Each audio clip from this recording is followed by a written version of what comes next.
Sir திரைப்படம் இன்றைக்கி release ஆச்சு. அதை கோயம்புத்தூர் தியேட்டரில் சாந்தி தியேட்டரில் ஒரு கேமரா வச்சு 2 ஷூட் பண்ணிட்டு இருந்தாங்க. கண்டுபிடிச்சி விசாரித்த போது அவங்க பாலிமர் டிவியோட கேமராமேனும் ரிப்போர்ட்டர் பாலிமர் டிவி கேமரான்னு சொல்லி போலீஸ் விசாரணையில் தெரிய வந்து அவர்கள் கைது செய்யப்பட்டிருக்கிறார்கள். இப்படி ஒரு தொழில் துரோகத்தை செய்த பாலிமர் டிவிக்கு எந்த ஒத்துழைப்பும் தருவதில்லை என்றும் அவர்களை நாங்கள் ஒதுக்கி வைக்குவது என்றும் தமிழ் திரையுலகம் முடிவெடுத்திருக்கிறது. தான் இன்றைய பத்திரிகா சந்திப்பின் முக்கிய சாராம்சம். அதுபோக செங்கல்பட்டு ஏரியாவில் திரைப்படத்தை திரையிடாத 60 திரையரங்களுக்கு தமிழ் திரைப்பட தயாரிப்பாளர்கள் எந்த திரைப்படத்தையும் தருவதில்லை என்றும் வெளியிடவில்லை என்றும் நாங்கள் முடிவெடுத்திருக்கிறோம்.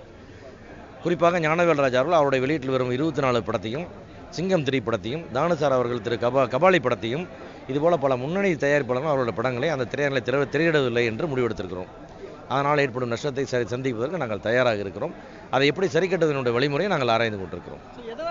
எதனால் இந்த முடிவு எடுத்திருக்கீங்க இந்த பாலிமர் தொலைக்காட்சி பண்ணுற விவகாரத்துக்கு? ஆமாம், இப்போ நீங்கள் வந்து எனக்கு கேமரா எடுத்துகிட்டு வரீங்க, நீங்கள் இந்தியா ரெட்பிக்ஸ் போய் ஒரு தியேட்டரில் நீங்கள் ஃபுல்லாக ஷூட் பண்ணி நீங்கள் வந்து அதை ஏதாவது ஒரு வியாபார ரீதியாக பயன்படுத்தி இதெல்லாம் பண்ணினீங்கன்னா உங்களை நான் நண்பனாக பார்க்கவா எதிரியாக பார்க்கவா? அதுதான் உண்மை. ஸோ பாலிமர் வந்து இந்த மொத்த இண்டஸ்ட்ரியோட எதிரியாக என்று பார்க்கப்படுகிறது.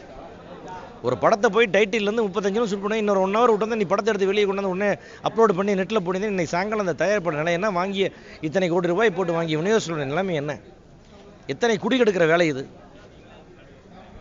இப்படி ஒரு டிவி இருந்தாலும் இல்லாட்டி என்ன? இந்த சினிமாவுக்கு என்ன ஆக போகுது? இல்லை தினமும் சினிமாவில் பாட்டை போட்டு கிளிப்பிங்ஸை போட்டு நீ புல போட்டிக்கிட்டு இருக்கிறீங்க. நீங்கள் ஊரெல்லாம் கேபிள் டிவி வச்சு அடித்து கொள்ளையடிச்சு கொண்டாந்து இன்றைக்கி ஒரு டிவி சேனல் ஆரம்பிச்சிருக்கீங்க. உங்களுக்கு என்ன தகுதி இருக்குது சினிமா பற்றி பேசுறதுக்கு? அதுதான் எங்களுடைய நிலைப்பாடு.